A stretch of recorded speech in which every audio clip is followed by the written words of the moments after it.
living in darkness, look for the light, cause a fire is burning and they're helping you fight. It's the fire keepers, the fire keepers, fire keepers, fire keepers, fire keepers. Recovery, Bumper BG, talk recovery. Fire keepers, fire. Welcome to Firekeeper Recovery. I'm Brant Grant. Bumper Smith. Samantha Bradley. And I'm sharing today. My name is Samantha Bradley. I'm from the Wolftown community. I currently live in Cullowhee, North Carolina. I'm a peer support specialist. I've been doing peer support for 7 years. And I work for Sunrise Community for Recovery and Wellness. And most recently, we started a program in Cherokee, a reentry program called Chiquo Donna Na. Bumper works with me. We hope to continue to serve the EBCI community as that's where our hearts are. And but we're really appreciative of Sunrise giving us the opportunity. They've been doing amazing work in Asheville since 2016, and we just want to implement what they've been doing into our community. So yeah, I'm excited to answer some questions. Yeah, I thank Sam for joining us this week. And before we get started talking to Sam, we're going to do a quick check-in. Bumper. How you been doing the weekend? Yeah, I had a pretty good weekend. I mean, same old, you know, routine. Spend time with the two people that I love the most. And yeah, I love being a dad, you know, like washing dishes, doing laundry, cleaning up. You know, it's you know, I embrace that stuff now, and you know, it's a joy. Yeah. It's a joy, you know, to take on that role and assume responsibility, making meals, going out for treats, loafing.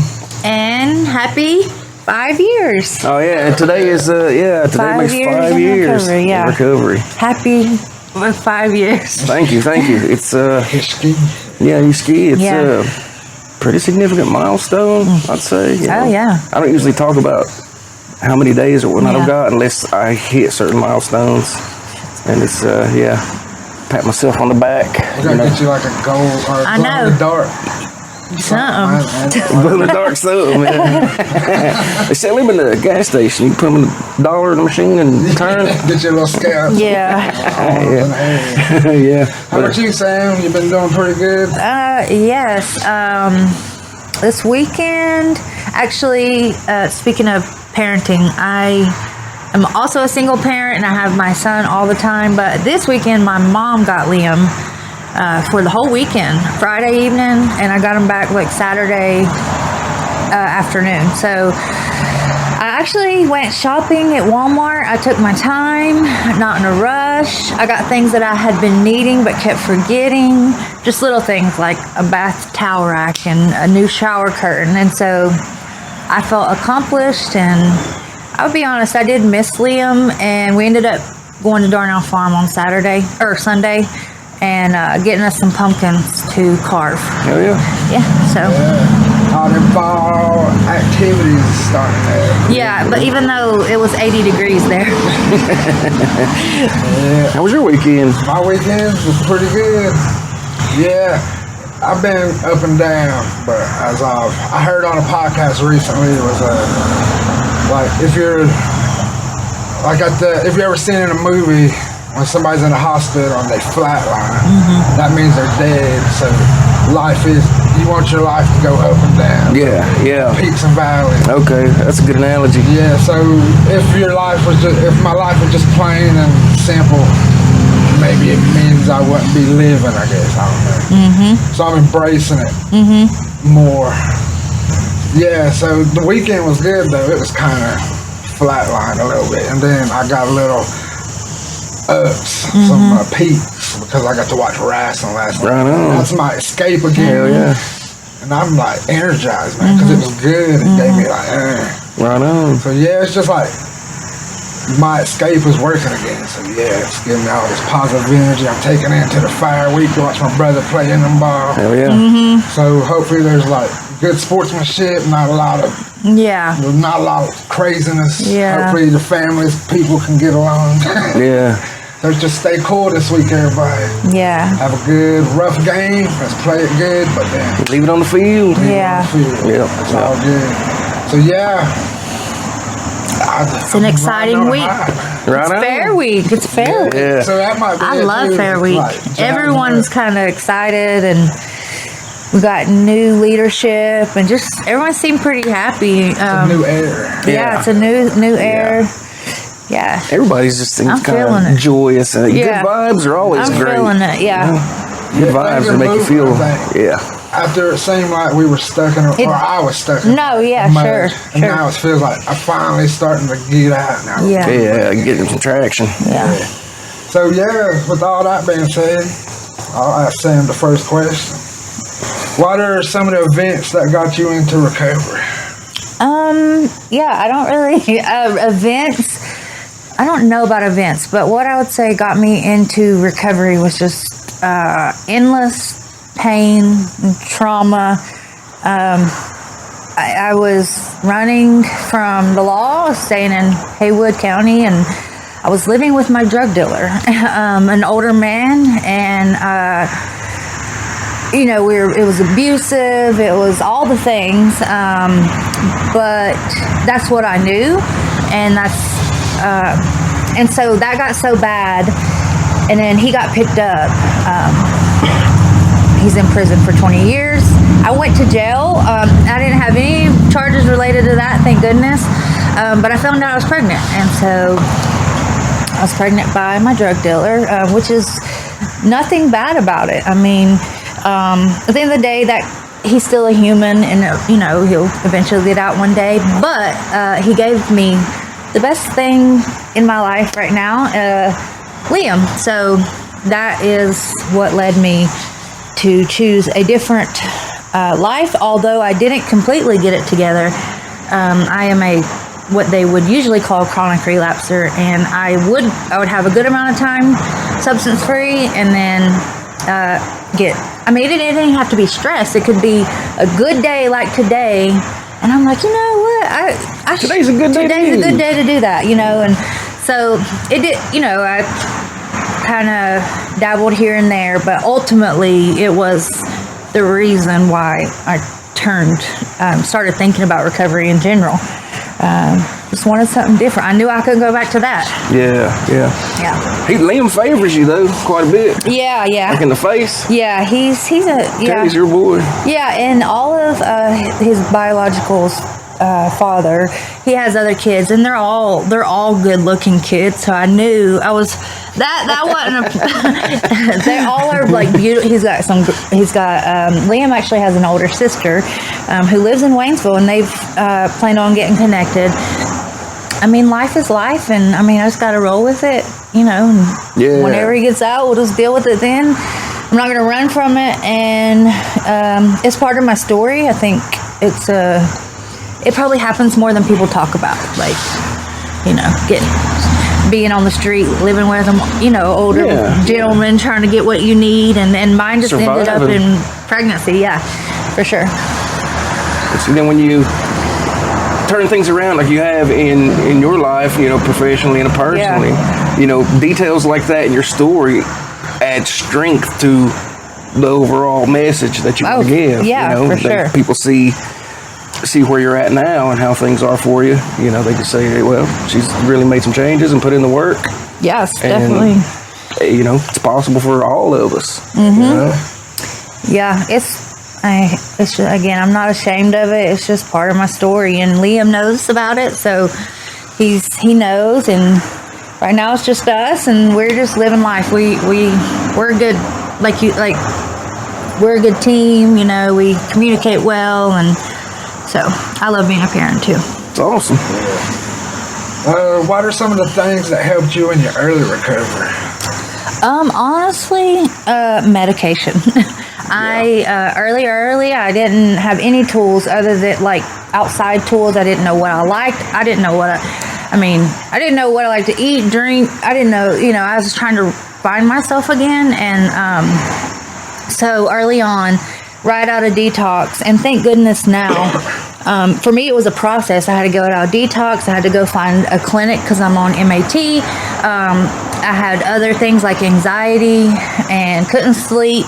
So there was a gap in time from getting out of detox to getting medication. Thankfully, now that gap is kind of getting closed for folks because we lose so many people in that time frame. Yeah. But anyway, I got on medication. I got on my Suboxone and anxiety meds because for a long time I think I was using because I had anxiety so bad. I wanted to feel normal. And the Suboxone actually makes me feel normal and makes me feel functional. And so it gave me just what I needed early on to grasp other things to add to my like wellness toolbox. But I say medication. Yeah, for a lot of us, we self-medicate for a variety of things that are challenges that we might have, and it's not until we get into recovery and see physicians and we find out, okay, well, these are different things that we've been self-medicating for. When in recovery, you know, there's different, like a spectrum of medications that can help you overcome challenges that you have, whether it's mental health or substance use or whatever it helps, like, to me, I thought I was just a really messed up person. Like, my brain, I thought, oh my gosh, I see all these other people getting sober and like 12-step and this and that, and I could not get my crap together. And so once I had a diagnosis that it's like, oh, you have a brain disease. Like, your brain is messed up. When you did that opioid, you messed your receptors up, and this medicine is binding to those receptors and making you normal. And so that really felt like good to me, that I wasn't just, a loser, a junkie, all the things, that I actually had some things wrong with me. And not only, also there's genetics and trauma, and it gave me some peace about myself and some answers, for sure. Maybe hope, I'd say, like, once you realize, once I understood like the science behind it, with the changes in brain chemistry and all this other stuff, I was like, oh, okay, well, yes, it's truly a medication, and manages cravings. It can help with when you're activated, energy. It makes me normal. If I don't have it, I am not functional, I'd say. And for me, just speaking on that, a lot of people can have plans to come off, or everyone's different. But for me right now, I'm still on it. This is 7 years later, and I really don't have a plan to come off because it has helped me so much from day one. So just a little insight on kind of my journey on that. I remember there used to kind of be like a stigma associated with like lifelong maintenance. Right, sure. Like 6 months, like, oh, well, when you're coming off, you need to begin. Make a plan. Shit, why? That thankfully we've gotten to a different place, but early on, I mean, I remember being judged because I even asked about Suboxone because it was another drug. And so I'm hoping that we're a little past that, but definitely on that note, though, the long term, people still like, oh, isn't it time? And I'm like, you don't want me off this. I actually got a divorce over it. My ex wanted me to make a plan. He'd say, okay, so when are you getting off? And I would make a plan. I'd say 9 months. 9 months would come. And I'm like, I can't. And so it caused so much friction because he felt like I wasn't pulling my weight. And for me, it was a time when I had to fight for my recovery. And I was like, this is a long-term medication. And so, I'm grateful I don't have to deal with that now. But it really, people have a lot of stigmatizing thoughts about it, for sure. Especially when they haven't been through it themselves. So it's like you were put in a position where you quite literally had to choose between life and death. Yes. I mean, it's that real. I said, if I come off this, like, I'm going to be at like, I know where to get 30s, or I know where to get what I need right now. And if I come off this, I could promise you that's where I'll be, because I know myself. And so I don't, I don't have to worry about that. That's why I like to tell people, they tell you MAT is a crutch. I tell them, you're right, it is a crutch. And I'm a broken person. And I need MAT to give me time to find myself again, so I'm able to walk on my own. And as long as I need that crutch, I'm going to use it. I guess my biggest fear is if medication isn't available anymore. So that would be the one reason I would ever consider coming off. I mean, I know it's kind of unrealistic to think. I mean, not really these days. So, but there's no one or nothing else that would make me come off other than just the availability of it. And I think that's one of my fears. If ever that rug was pulled out from under people's feet, it'd be bedlam. Yeah. Or what if, my other thought is, what if I go, like I travel some, what if I didn't make it back and didn't have my medicine or whatever, I don't know what it could be, but the access to it is my ultimate fear. And so I think about it at times, like, could I come down some just so I can manage if that happened? Or just like the possibility of the future if another COVID happens. Exactly. Lock us down and then anything. And then they're like, everything goes through your medical records and now you can't get any medicine because you said something bad about somebody. I mean, anything. That'd be crazy. That'd be anything. Because when it all comes together in the next few years, just be watching. Yeah. That's a little conspiracy talk for you. Yeah. Yeah, like the digital IDs. Yeah, that's coming. Yeah. That's why I'm stocking up on my medicine. I really do have those fears. Those are actual fears. Yeah. What are some of the motivations that helped you in your recovery? Motivation would be, we spoke about my son and Liam, and kids are always a big motivation, but I'll be honest, it wasn't always my motivation. There were times when I chose substances over, my own child, and that is so difficult to admit, but I mean, that's just how strong addiction is. Yeah. So going back to motivation, it was, I knew that there was something inside of me that was worth living for, that I could, I don't know, I just felt like, I actually knew I wanted to be a peer support. I knew I wanted to help people. When I was still using, and I heard about peer support, that gave me motivation to become substance free because I'm like, wow, there's a career for me because I'm actually a felon still. I'm hoping to get that taken care of in the next 2 years, but I had no interest in any other career subject, and I don't like school. So I felt like there was no hope until I found out about peer support. So I'd say, helping others was a motivation. I mean, clearly I wanted to be back with my family. I want to make my family proud. They're so important to me. Yeah. They've walked alongside of me. And and I wanted to, honestly, I wanted to give back to this tribe. I'm like, I have been to this system. It was not glorious for me, and I feel like there's something I can do to help. And so that has kept me motivated for sure. And I'm finally getting a little bit of that dream. A little bit of it is coming to light, Realized. which is nice. Yeah. Along with your family, how important has community been to your recovery? Yeah, I mean, they say that, the opposite of addiction is like connection and community. And I believe,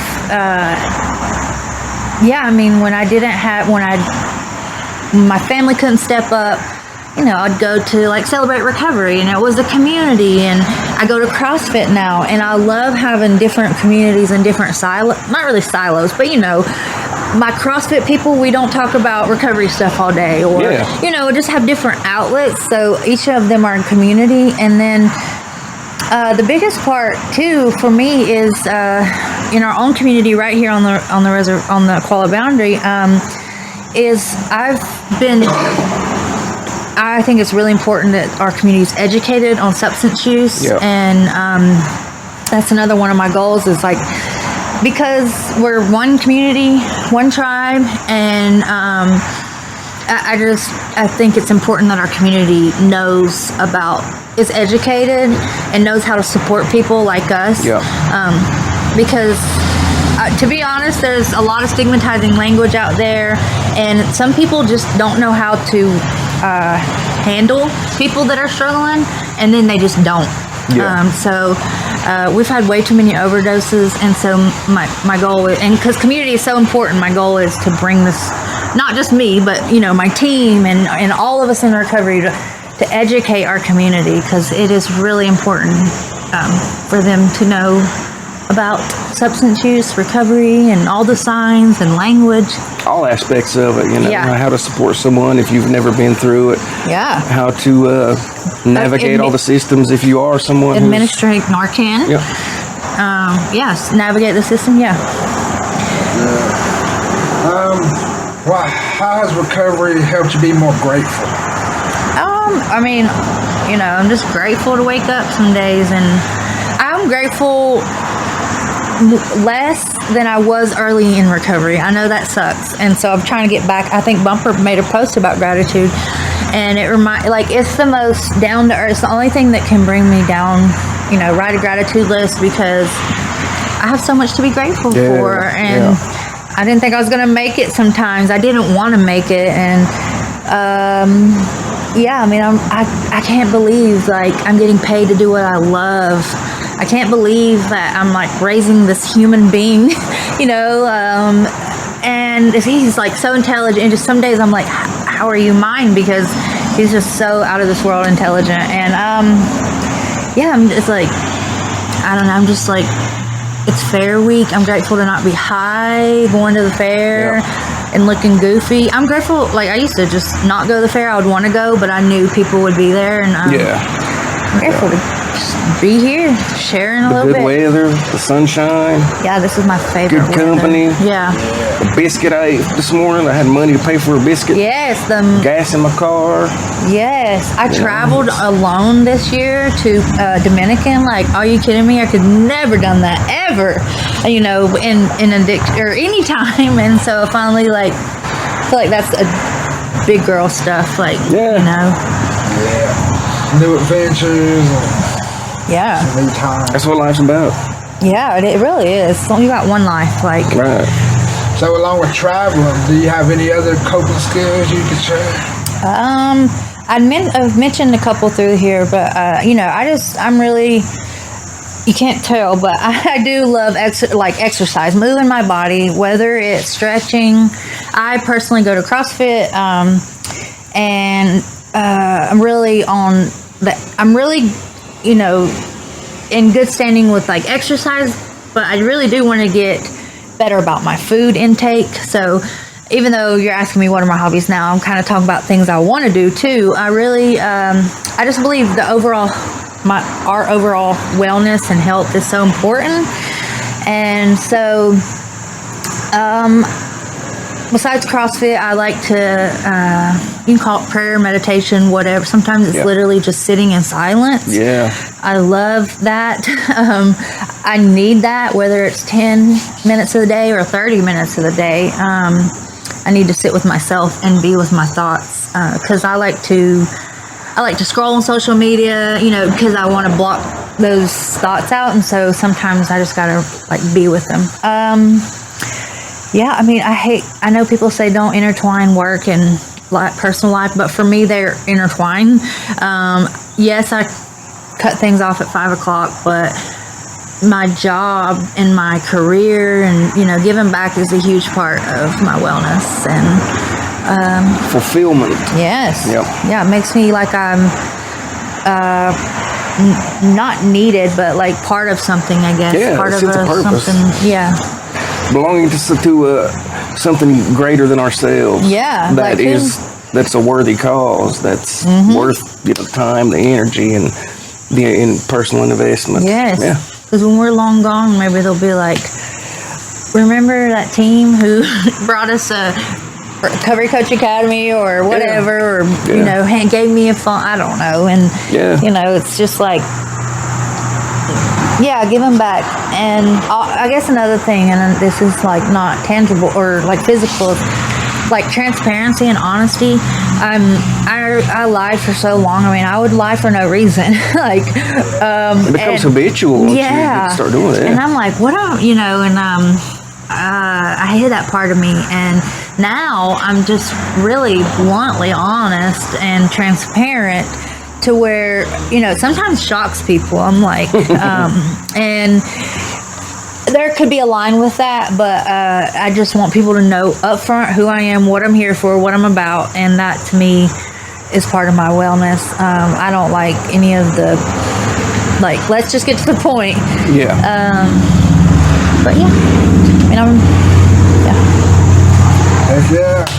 Well, I thank you for sharing with us today. Of Is there course. anybody you'd like to shout out? Any people that's helped you on your way, or just any message you'd like to share that we hadn't talked about? yeah, I mean, I don't usually do shout outs because I don't want to leave anybody out. And, there's everybody that's been, everyone who's a part of my journey, hopefully I can tell them, individually. And I do want to thank the listeners for taking time to listen today.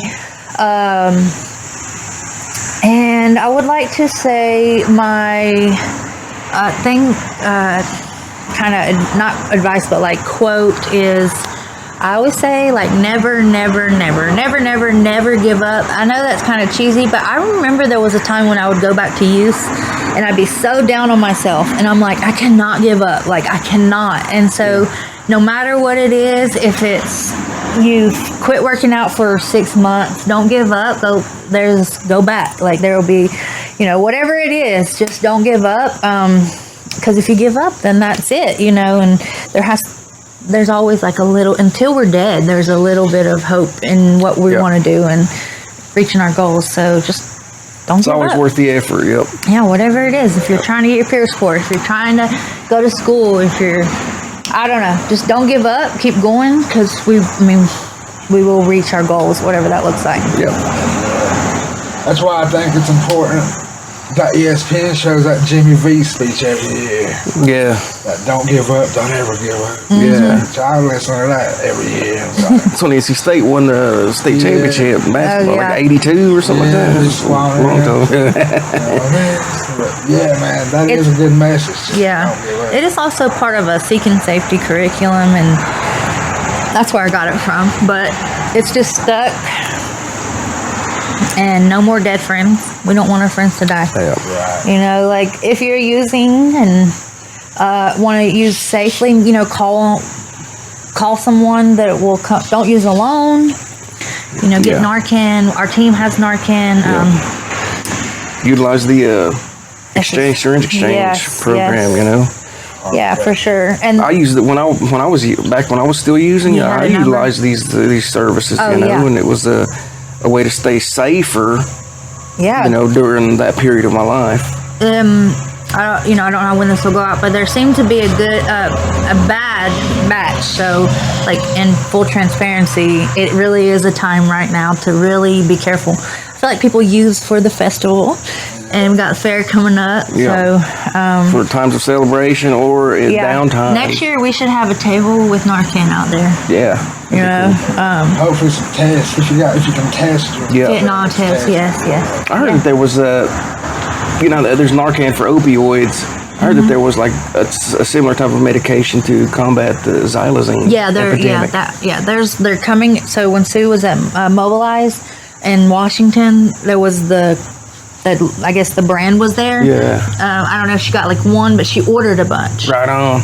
It will, because regular Narcan will not bring back fentanyl will not bring back the xylazine. The Narcan that's out now, and what we're talking about is Narcan that will bring someone back that has got xylazine in whatever they're using. Yep.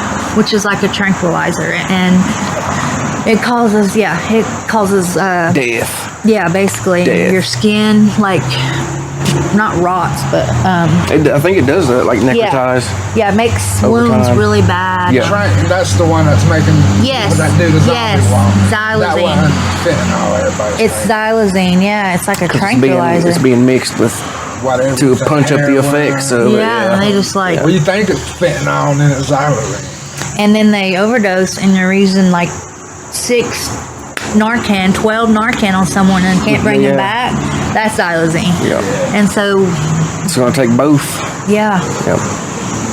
Heck, I thank you for sharing that. That would hopefully help some people. Yep. Yeah, and if you don't know how to give Narcan, Sunrise has a Narcan training that we could probably get you hooked up with. I mean, you want to be educated because you never know if you're going to walk up at a store and someone's overdosing in their car. Even if you don't use, you yeah. never know when you'll be out somewhere, like Samantha mentioned, at the gas station, pumping gas, and see someone who needs saving. Yeah, or they got their little kid in the back and they're overdosing. Like giving the Narcan isn't that difficult, but it could save someone's life. Yeah, like CPR could. You know, for sure. Okay. You got anything else? No, just everybody stay safe, make good choices, enjoy the fair week and the ball games today. I'm gonna be at the house. Yeah. That's where I'm gonna be. Yeah, thanks Sam Bradley again for being here. Of course. And for Firekeeper Recovery, I'm Brant Grant. Bumper Smith. And I'm Samantha Bradley, the guest. And as always, we'll leave the light on for you.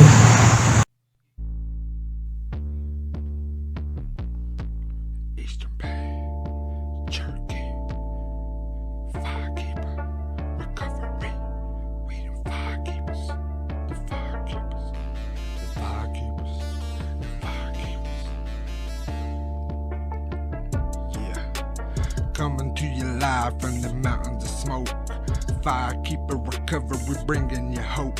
If you're living in darkness, look for the light, cause a fire is burning and they're helping you fight. It's the Firekeepers, the Firekeepers, Firekeepers, Firekeepers, Firekeepers Recovery. Bumpin' BG, talk recovery.